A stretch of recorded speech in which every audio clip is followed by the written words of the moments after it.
Tahukah Anda bahwa kaum Stoik kuno memiliki senjata rahasia yang dapat membuat mereka kebal terhadap kekacauan dan gejolak emosi yang disebabkan oleh orang-orang sulit dalam hidup mereka? Bayangkan memiliki alat semacam itu, pelindung mental yang melindungi Anda dari energi negatif yang mungkin dilontarkan orang lain kepada Anda. Ini bukan sekadar bagian dari sejarah kuno. Ini adalah strategi praktis yang dapat mengubah hidup Anda saat ini. Baik saat Anda menghadapi bos yang menantang, anggota keluarga yang membuat frustrasi, atau siapapun yang tampaknya menguras energi Anda, kebijaksanaan ketabahan menawarkan solusi yang ampuh. Dalam video hari ini, kita akan menyelami lebih dalam bagaimana Anda dapat menerapkan prinsip-prinsip ketabahan ini untuk tidak hanya bertahan, tetapi juga berkembang dalam menghadapi kesulitan. Ini lebih dari sekadar mengatasi, ini tentang membangun kehidupan yang damai, ketahanan batin, dan kebebasan pribadi yang mendalam. Jadi jika Anda pernah merasa terbebani oleh negativitas orang lain,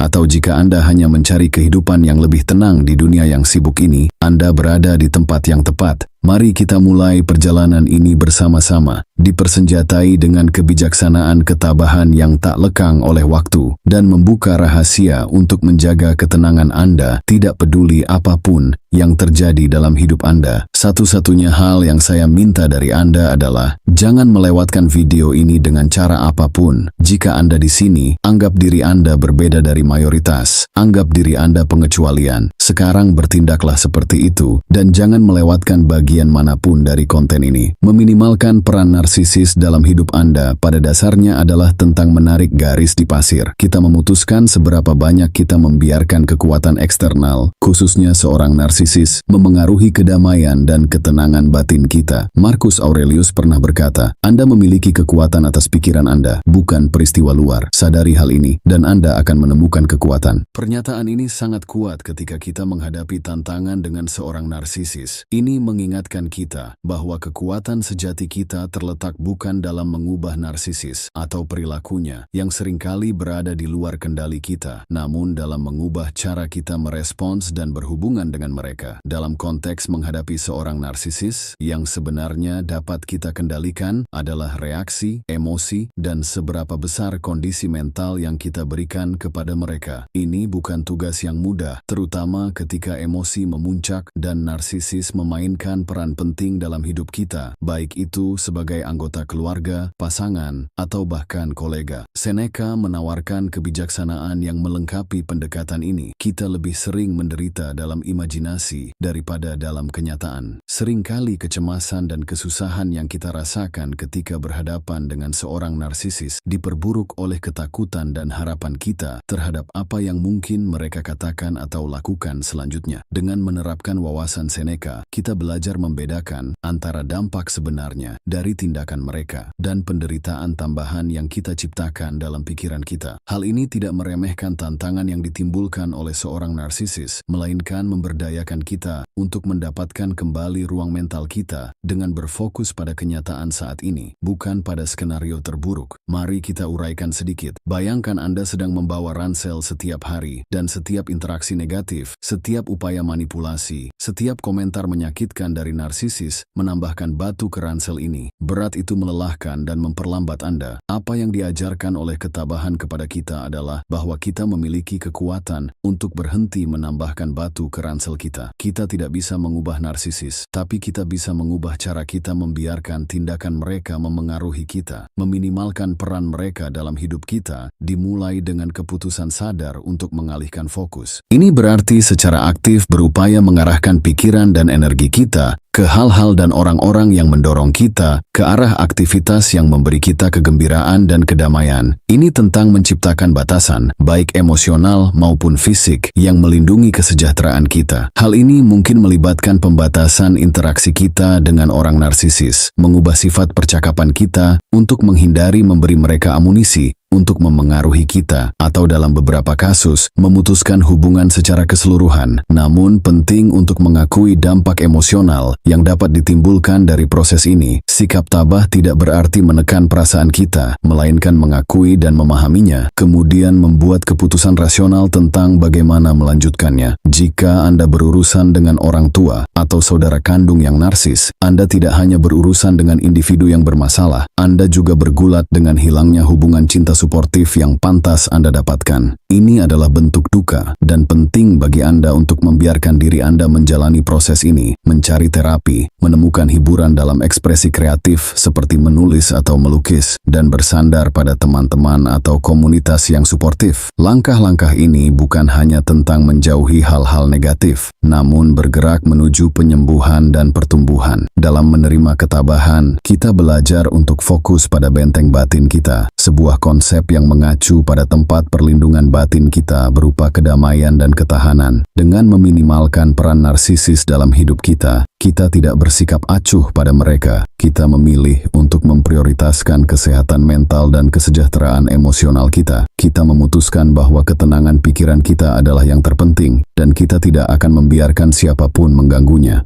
Ingatlah bahwa tidak apa-apa untuk merasa sakit hati, yang penting adalah Anda mengambil langkah-langkah menuju diri Anda yang lebih sehat dan lebih bahagia dengan benteng batin yang dibentengi, sehingga tidak ada kekacauan eksternal yang dapat menerobos. Inilah artinya menerapkan ketabahan dalam menghadapi orang narsisis, menemukan kekuatan dalam ketenangan, dan membuat pilihan sadar untuk fokus pada apa yang benar-benar penting, kedamaian, kebahagiaan, dan pertumbuhan Anda. Tantangan diri ideal mereka. Narsisis sering membangun fasad superioritas, baik melalui kecerdasan, pesona, kesuksesan, atau kombinasi keduanya. Fasad ini bukan sekadar untuk pamer, namun merupakan bagian identitas mereka yang tertanam dalam dan melindungi mereka dari kerentanan dan rasa tidak aman. Namun, ketika kita mulai melihat melalui fasad ini dan mempertanyakan keabsahannya, kita tidak melakukannya karena niat jahat, melainkan kita terlibat dalam praktik ketabahan dalam mencari kebenaran, dengan mengupas lapisan ilusi untuk mengungkap realitas di baliknya. Tetapi bagaimana kita melakukan hal ini? Pertama, penting untuk mengaitkan diri kita pada prinsip ketidakpedulian yang tabah, yang membedakan antara apa yang ada dalam kendali kita dan apa yang tidak. Tujuan kita bukan untuk mengubah si narsisis, suatu hasil di luar kendali kita, tetapi untuk mengubah persepsi kita terhadap mereka, sehingga mengurangi kekuatan mereka atas emosi dan reaksi kita. Ketika Anda melihat si narsisis memamerkan citra diri mereka yang berlebihan,